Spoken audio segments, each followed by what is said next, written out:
Hello and welcome back to World Talks here on TVP World, where every word matters. I'm your host, Diana Skaya. Now, it is often said that a single photograph speaks more than 1,000 words. Now, on this episode of World Talks, our guest is someone whose work has proven this truth. Now, a photograph by Chris Niedenthal showing an infantry fighting vehicle parked in front of the now-defunct Moscow cinema in Warsaw became an iconic image illustrating the martial law in Poland in 1981. Today, we meet on the occasion of the release of his latest book, a photo album showcasing the achievements of several decades of his work as a photojournalist.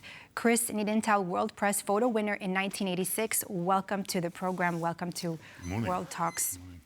Now, this is the famous picture we have here. I'm just going to show it to our viewers here about it was called the Czas Apokalipsy, right? So the apocalypse time. I mean, this is a classic. Apocalypse Now. Yep. Apocalypse Now. That's what it was for Poles. I mean, this is what it was for Poles. I mean, there's so much I would like to ask you about. I mean, your work has spanned over decades. You've captured some of the most captivating moments in Polish history and European history. I've skimmed through your book here. I mean, you have pictures from all over the world. Now, you've witnessed the fall of the Soviet Union, and you just mentioned something really important there, that fall of apocalypse, and this is what it is now. How do you think how can you explain those words that you just said within these pictures, particularly, of course, I mean, if we talk about here the fall of communism, the Soviet Union, how do you think that Vladimir Putin may be trying to rebuild this sort of apocalypse or this empire, if not the terroristic empire, if you would say? Well, that's exactly true. He's well on the way of doing that. But in terms of my picture of Apocalypse Now on the Moscow cinema, it's really just martial law in a nutshell, really. It's just everything which the Poles hated about what was happening during the communist era is in that picture. It's the name of Moscow, it's the Apocalypse Now, and the soldiers standing under the cinema at the beginning of beginning of martial law, when it was a cold winter. Yeah. Similar to what Russia has been doing now inside Ukraine, especially with the harsh winter. Well, I guess you could say that, yes. With tens of thousands of photos under your belt, I mean, how did you choose the ones that you actually selected for this specific book? That's a secret. I have so many pictures that I can't actually choose, and I don't actually know many of my pictures, because everything which I shot, all the stuff I shot for the American magazines, was sent to undeveloped to New York. So it was developed in the magazines, in the dark rooms of the magazines, and I never saw the pictures until they published them. So and then eventually everything came back to me. But that's so many pictures that I have no idea what's there. But how do you choose favorite pictures? Well, I guess there must be some favorite pictures of mine. In a way, it's a sort of thing. You close your eyes and hold a pin and say, well, that one's okay. But I actually chose pictures to which I can actually write something. I mean, some pictures don't mean anything at all, or I can't remember what it is, or where it is, or who it is. But these pictures I chose so that I could actually put pen to paper and write a few words about them. Chris, but let me ask you this, specifically if I go back to the Soviet Union. I mean, I want to hear it from the champ. I mean, you've documented that. What is happening today, does it come as a surprise to you, since you've documented everything that happened back then? Or did you actually see this coming, maybe when you've looked over your pictures throughout the years, throughout the decades? I saw nothing coming. I must say, I'm just a guy who documents what he sees in front of him. But I think nobody really realized what was going to happen, and we still don't know what's going to happen. Of course, this is the secret of life, really. They're very, very, very difficult to answer these questions, you know. How has your focus in your pictures here evolved over the years, you would say, especially as global political dynamics have shifted and are continuously shifting? I would just say that technically everything's changed in the sense that we use different cameras. We don't use film anymore, and that just reflects the whole world, the expansion of technology in the whole world. But that's another difficult question, you know.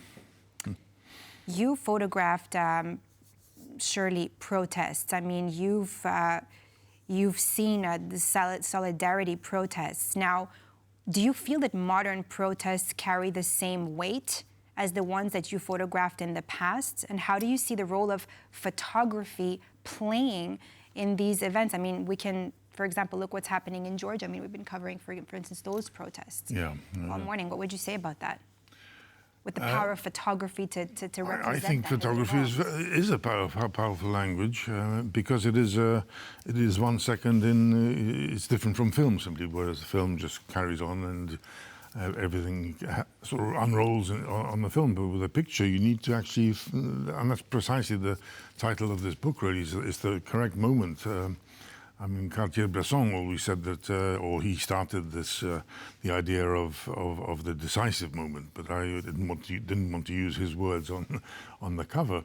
But a good news photographer has to simply, he has to know what's going on. He has to understand what's going on, or try to understand what's going on.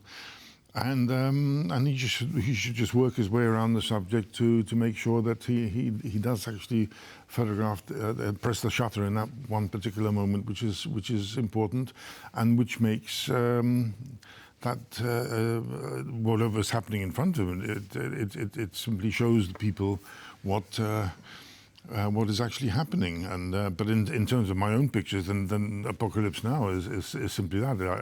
I saw the possibility of taking this picture, and I thought, great, but how to do it, and so on. But as I say, it's martial law in a nutshell, and every news picture should be something happening in a nutshell, so the viewer can see everything in one quick. What was the most difficult part of your career in photography-wise, possibly from some of the protests or biggest events that you photographed that really struck you the most? I think, well, obviously, that when the Polish Pope was elected in '78, then I simply realized that something very important is happening, and I realized I was in the right place at the right time, which turned out to be true, of course. But then another world-shattering event, in a way, was the strike in Gdansk with Lech Wałęsa. Starting the road to the end of communism, really. But what was really interesting in terms of in the visual sense, was the fall of the Berlin Wall. That was very impressive, I must say. And that's probably why a lot of people in the world think that it was the Germans who made communism collapse in Europe. But we have to know that it actually started here in Poland. Chris, let me ask you this. As somebody who has witnessed so many dramatic political shifts, and with everything that you've mentioned right now, what is your perspective on the current war in Ukraine, and how would you approach documenting it? Well, I don't do it, so I can't actually say, but there are young photographers who are very interested in covering war. I was never a war photographer, so what I did cover was simply the arrival of thousands of refugees from Ukraine arriving at the stations in train stations in Warsaw, which was a very moving. I mean, at the beginning when the war started, and then 1 week, 2 weeks later, all the refugees started coming in, and just thousands of people just completely tired, exhausted, frightened, just lying and sleeping in the huge halls of the central station in Warsaw. That's something one doesn't forget. What inspires you to pick up the camera? I think my experience, simply. My experience of being a photographer for so many years means that that camera is part of my life, really. But what I see in front of me, if I see something which Well, it needs patience. A photographer needs patience. So you can just hang around on a street corner thinking that maybe something's going to happen or somebody interesting is going to approach, and then you know that it's worth taking a picture. But I think it's instinct with photographers. We can't actually pinpoint why or when. So, Chris, I mean, właściwy moment, which is perfect moment. So what is the perfect moment for you as a photographer? I mean, you just said, I have to think or I have to see something. Is it, do you wait a few seconds? Are you thinking about the historical impact that maybe one of your photographs will bring to future generations? Or is it just an instant, you pick up your favorite tool and you just snap away? I think, well, snap is not quite the right word we should use. but yes, I do. As I said, we need patience. We just have to hang around and sort of smell the story and look at the story from all angles. And then the perfect moment, of course, is if you're photographing a person, then it's a gesture, it's the way he stands or she stands. Something falls into place, and you immediately have to press the shutter. You have to simply realize that is the moment. But that's photography. Thank you so much, Chris Niedenthal, for being with us here in studio this morning, talking to us, of course, about your latest book on photography and depicting the most important moments, called właściwy moment, the instant moment. Definitely looking forward to going through these in detail. Thank you so much for being with us here. Thank you very much. World Talks. Thanks. And that completes this edition of World Talks here on TVP World. I'm Diana Skaya. Thanks for watching.